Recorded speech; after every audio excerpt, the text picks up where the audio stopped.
देखिएगा सवाल नंबर 1।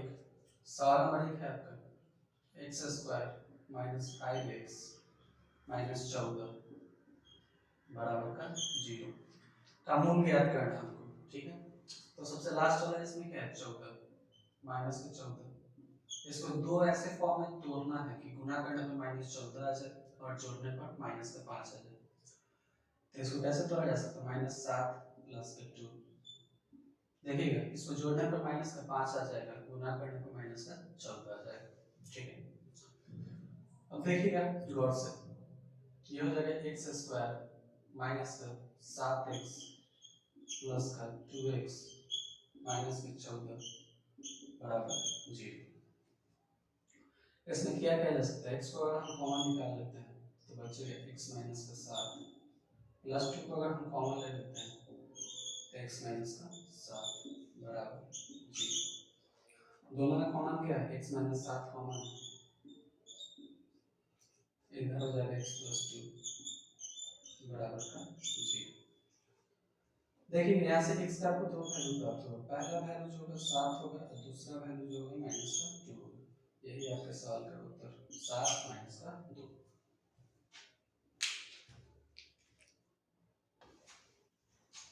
देखिएगा सवाल नंबर 2।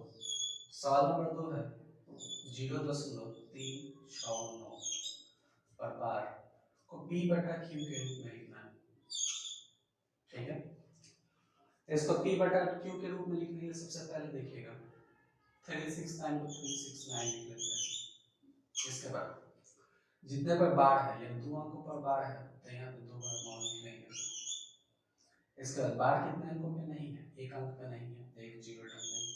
ठीक है, इसके बाद जो बार जिस अंक पे बार नहीं है उसको हम माइनस कर देंगे, माइनस का 3, यानी इसका फाइनली उत्तर क्या हो जाएगा 366 बटा 900।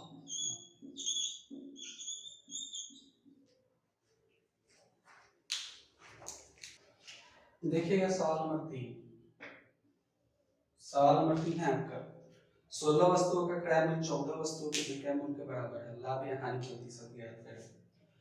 बहुत ही आसान प्रश्न है। 16 वस्तुओं का क्रय मूल्य जो है 16 वस्तुओं का क्रय मूल्य 14 वस्तुओं के विक्रय मूल्य के बराबर, यानी 16 वस्तुओं का सीपी कॉस्ट प्राइस 14 वस्तु के एसपी यानी सेलिंग प्राइस के बराबर। देखिएगा इसको अगर हम काटना चाहें 2 8 16 2 7 14, यानी सीपी बटा एसपी अगर हम लिखें तो ये हो जाएगा 7 बटा 8। देखिएगा 7 रुपए का आपका कोई सामान है उसको हम 8 का बेच रहे हैं, लाभ कितने का हो रहा है 1 रुपए का। तब लाभ प्रतिशत का फॉर्मूला होता है, लाभ प्रतिशत बराबर होता है लाभ बटा सीपी गुना 100। इसी फॉर्मूला पे रख लेंगे, लाभ कितना का हो रहा है 1 रुपये का गुना 100, क्रय मूल्य कितना है 7 रुपये, यानी फाइनली आपका 100 बटा 7 आ जाएगा। फिर इसको पूर्णांक में तोड़ के लिखेंगे तो 14 पूर्णांक 2 बटा 7%।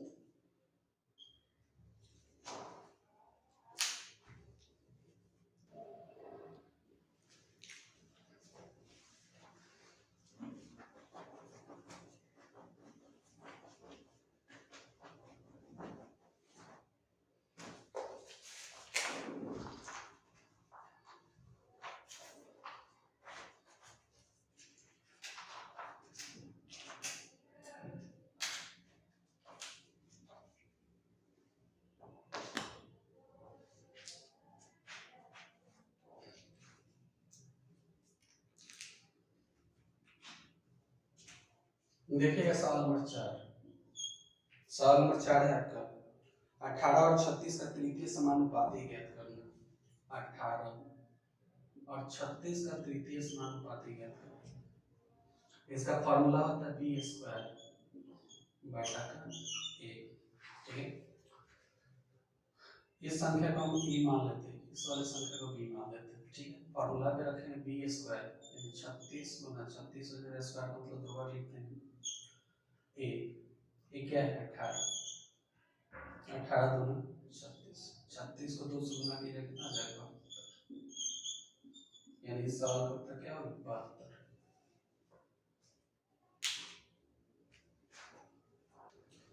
देखिएगा सवाल नंबर 5।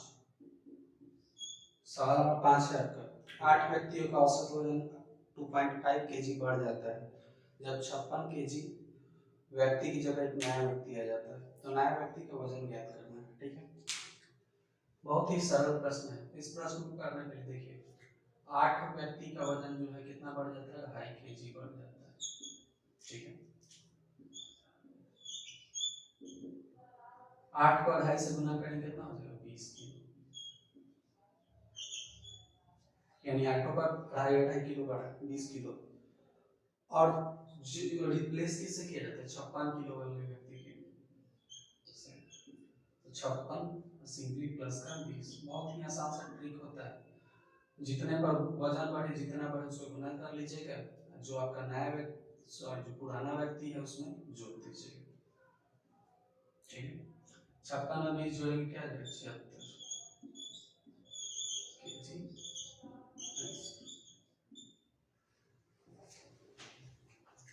देखिएगा सवाल नंबर 6। सवाल नंबर 6 है आपका एक समकोण त्रिभुज की ऊंचाई 9 सेंटीमीटर। समकोण त्रिभुज का सबसे पहले समकोण त्रिभुज ड्रॉ कर लेंगे। इसका ऊंचाई कितना दिया हुआ 9 सेंटीमीटर आगे दिया हुआ है, और इसका क्षेत्रफल 81 सेंटीमीटर स्क्वायर। क्षेत्रफल कितना 81 सेंटीमीटर स्क्वायर। तो पूछा गया समकोण त्रिभुज के आधार आधार कितना है। देखिएगा किसी भी त्रिभुज का क्षेत्रफल वाला फॉर्मूला होता है 1/2 बेस इनटू हाइट। ठीक है, त्रिभुज का क्षेत्रफल कितना दिया है 81 सेंटीमीटर स्क्वायर बराबर 1/2 आधार हमको ज्ञात करना है, मालूम नहीं है, इनटू ऊंचाई 9 सेंटीमीटर। सेंटीमीटर सेंटीमीटर कट जाएगा पहले, इसके बाद 9 से 81 9 बार में कटेगा, यानी b बराबर फाइनल क्या है 9 गुना 2 सेंटीमीटर। 9 को 2 से गुना कीजिए कितना हो जाएगा 18 सेंटीमीटर।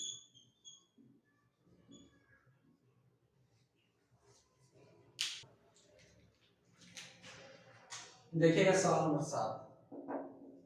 सवाल नंबर 7 है आपका एक समचतुर्भुज के विकर्णों की लंबाई 16 सेंटीमीटर और 12 सेंटीमीटर। समचतुर्भुज है आपका, समचतुर्भुज का वर्ग की तरह ही चारों भुजें बराबर होता है, यानी जितना ये होगा उतना वो होगा, ये चारों भुजाएं बराबर होती हैं। ठीक, अब दिया हुआ है कि एक का लंबाई 16 सेंटीमीटर है और एक का लंबाई 12 सेंटीमीटर।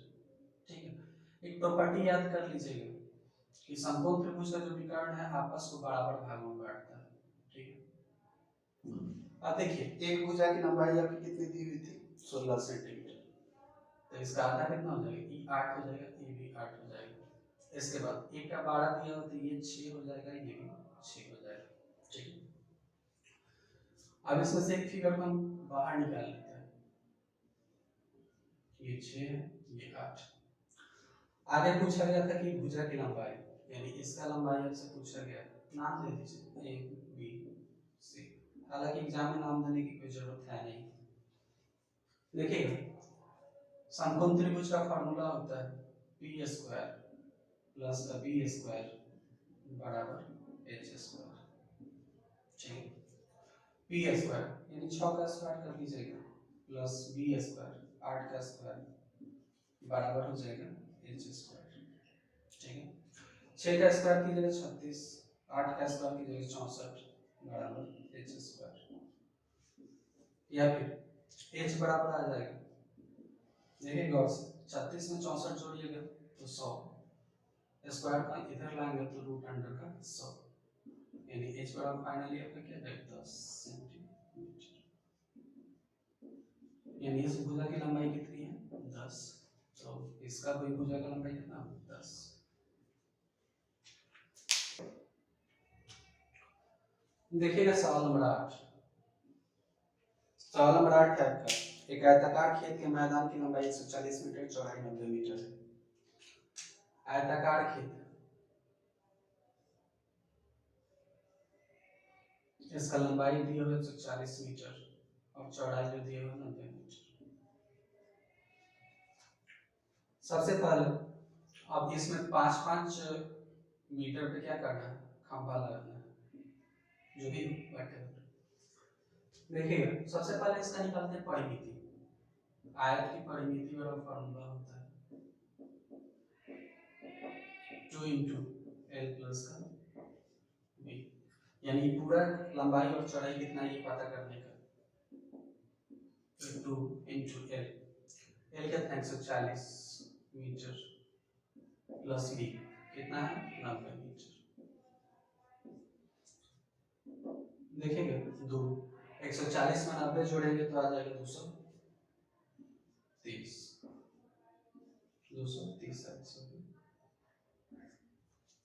मीटर। इसको गुना करेंगे तो कितना आ जाएगा 460 मीटर। अब बोला गया था कि 5 मीटर के अंतराल में हमको क्या करना है, खंभा लगाना है या बांस प्लांट करना है, ठीक। तो 460 इसका परिमिति है, 5 से डिवाइड कर देंगे कितना हो जाएगा 5 9 45 5 2 10, यानी 92 खंभा का जरूरत है।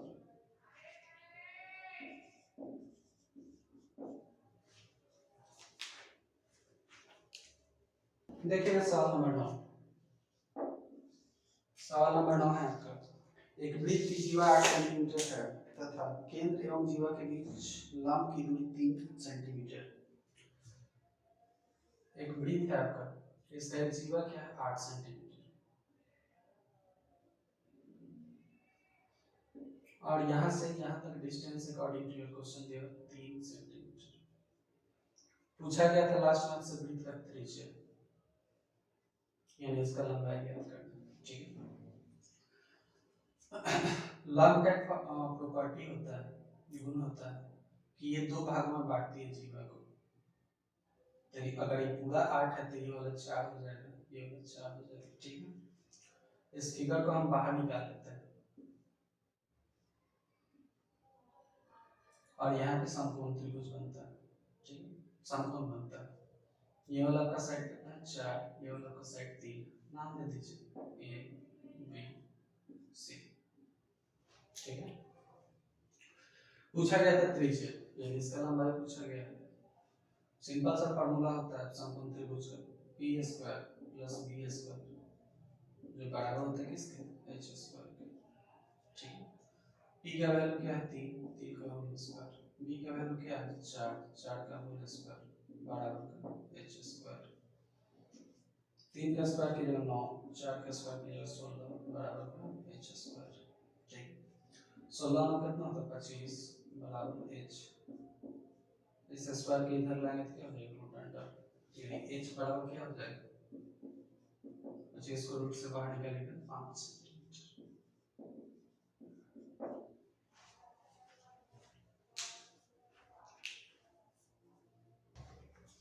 देखिएगा सवाल नंबर 10, सवाल नंबर 10 है आपका, एक आदमी 250 मीटर चौड़ी सड़क को 75 सेकंड में पार कर लेता है। चाल बराबर क्या होता है दूरी बटा समय, 250 मीटर का आपका सड़क है जिसको 75 सेकंड में पार कर लेता है। एक चीज हमेशा याद रखिएगा, जब भी मीटर प्रति सेकंड से किलोमीटर प्रति घंटा में बदल रहा हो तो 18/5 से गुणा करते हैं उस नंबर को, ठीक है। चलिए काट के देखते हैं, 25 से काटेगा 3 बार में, 25 से अगर इसको काटेंगे तो कटेगा 10 बार में, 3 छक्का 18, 5 दूनी 10, यानी 2 छक्का 12 किलोमीटर प्रति घंटा। यही आपके सवाल का बहुत ही आसान सवाल था। देखिए सवाल नंबर 11, सवाल नंबर 11 आपका 2 नल है ए तथा बी। एक टंकी को कितना देर में भर लेता है 48 मिनट और 36 मिनट, ए भरता है 48 मिनट, बी भरता है 36 मिनट। सबसे पहले टंकी की कैपेसिटी निकालेंगे, टोटल कैपेसिटी निकालने के लिए दोनों का एलसीएम ले लेंगे, 48 से 36 का एलसीएम लीजिएगा 144 आ जाएगा। 48 के टेबल में 144 3 बार में आएगा, 36 के टेबल में 4 बार में आएगा, ठीक है। आगे पूछा गया है अगर दोनों नलों को एक साथ खोला जाए तो कितनी देर बाद नल ए को बंद किया जाए पूरा टैंक 25 मिनट 30 सेकंड में भर जाए। गौर कीजिए दो नल है आपका, एक ए है एक बी, पूरा टैंक को आपको 25 मिनट 30 सेकंड में भरना है। तो ए को मतलब कितने देर बाद ए को बंद किया जाए, एक बंद हो रहा है ये नहीं लगातार काम कर रहा है, ठीक है। टैंक को भरना 25 मिनट 30 सेकंड में।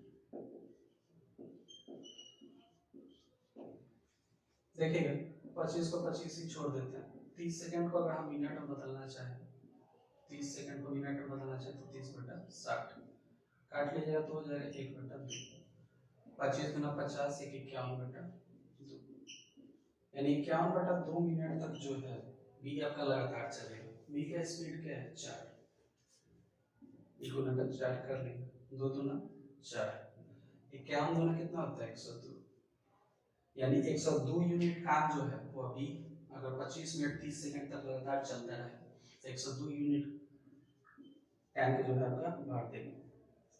टोटल आपका टैंक कितना था 144 था, 144 का टैंक था, 102 यूनिट काम आपका भी कर दिया है। 2 घटा लीजिए, 4 में से 2 गया 2, 4 में से 0 गया 4, 1 से कैंसिल आउट हो जाएगा। चलिए देखिए अभी 42 यूनिट जो काम है ये सिर्फ ए को करना है, यानी 42 यूनिट काम है। ए का स्पीड क्या देगा 3, काट लीजिएगा 3 एकम 3, 3 चौका 12, 14 मिनट बाद ए को अगर बंद कर दिया जाए तो हमारा टैंक जो होगा 25 मिनट 30 सेकंड में भर जाएगा। देखिएगा सवाल नंबर 12, सवाल नंबर 12 है 400 सिपाहियों के लिए 31 दिन तक का पर्याप्त भोजन है 28 दिन बाद, यानी 31 दिन का भोजन था 28 दिन बाद, यानी 3 दिन का भोजन बचेगा 400 सिपाहियों के लिए, ठीक है। 3 दिन का भोजन बचेगा 400 सिपाहियों। आगे कहता है 280 सिपाही कैंप छोड़कर चले जाते हैं, यानी 400 सिपाही पहले था आपका, 280 कैंप छोड़कर चला गया, ठीक है। बहुत ही गौर समझिए। तो पूछ रहा है कि ज्ञात करो कि बचा हुआ भोजन बचे हुए सिपाहियों के लिए कितने दिनों के लिए पर्याप्त होगा। कितने दिनों के लिए पर्याप्त होगा, नंबर ऑफ डेज निकालना है, नंबर ऑफ डेज को हम डी मान लेते हैं, ठीक है। सॉल्व कर लीजिए सिंपली इसको, 3 गुना 400 बराबर 400 से 280 घटाइए 120 गुना बी, काट लीजिएगा 3 से कितना बार कटेगा 40 बार, 40 से 400 10 बार, यानी डी का वैल्यू कितना आ जाएगा 10 दिन, यानी बचा हुआ भोजन जो है बचे हुए सिपाहियों के लिए 10 दिन चलेगा, ठीक। देखिएगा 400 आदमी के लिए 31 दिनों तक का भोजन पर्याप्त था, 28 दिन बाद यानी 3 दिन के लिए 400 आदमी का भोजन पर्याप्त होगा। 280 सिपाही छोड़कर चले जाते हैं, 400 सिपाही था 280 अपने छोड़ के चला गया, तो बचा हुआ भोजन पूछा गया था कितना दिन चलेगा, यानी 20 दिन चलेगा, ठीक है। इसको सिंपली सॉल्व कर लीजिएगा तब का 10 दिन में जाएगा।